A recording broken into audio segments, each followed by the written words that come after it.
हरि ओं श्री गुरुभ्यो नमः। सर्वेभ्यः नमो नमः।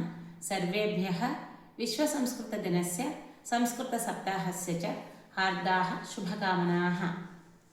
संस्कृतभाषा ज्ञानभाषा, दिव्यभाषा, देवभाषा च अस्ति। एषा सर्वासां भाषाणां जननी, सर्वासां भाषाणाम् आधारः भवति।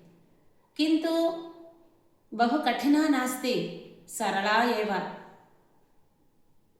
स्वल्पेन प्रयत्नेन वयं संस्कृतेन सम्भाषणं कर्तुं शक्नुमः। संस्कृतम् अस्माकम् अभिमानस्य विषयः। संस्कृतेन भारतस्य एकात्मता रक्षिता भवति। अस्माकं परम्पराम् अवगन्तुं संस्कृतम् अनिवार्यम्। मेधाशक्तिः, स्मरणशक्तिः, विवेचनशक्तिः, चिन्तनशक्तिः, बुद्धिशक्तिः च संस्कृतेन वर्धते। अतः सर्वेपि संस्कृतस्य अध्ययनम् अवश्यं कुर्वन्तु इति निवेदनम्।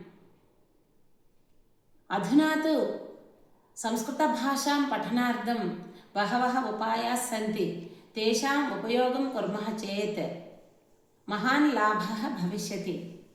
अद्य एतस्मिन् संस्कृतदिनस्य उत्सवे वयं सर्वे एकां प्रतिज्ञां करवामः। एतस्याः दिव्यभाषायाः पठनाय, पाठनाय, वर्धनाय च वयं सर्वे अवश्यम् अपारप्रयत्नं करिष्यामः।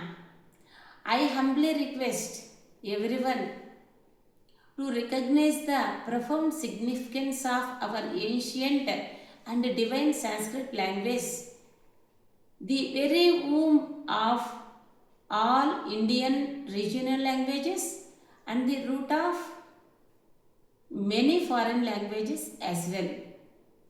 Let us honor and preserve this sacred language by learning, understanding, studying and speaking it.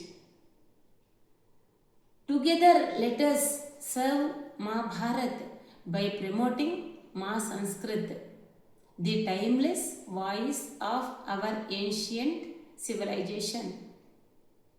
वंदे संस्कृत मातरम, वदतु संस्कृतं, जयतु भारतं, जयतु संस्कृतं विश्वपोषकं। धन्यवादाः।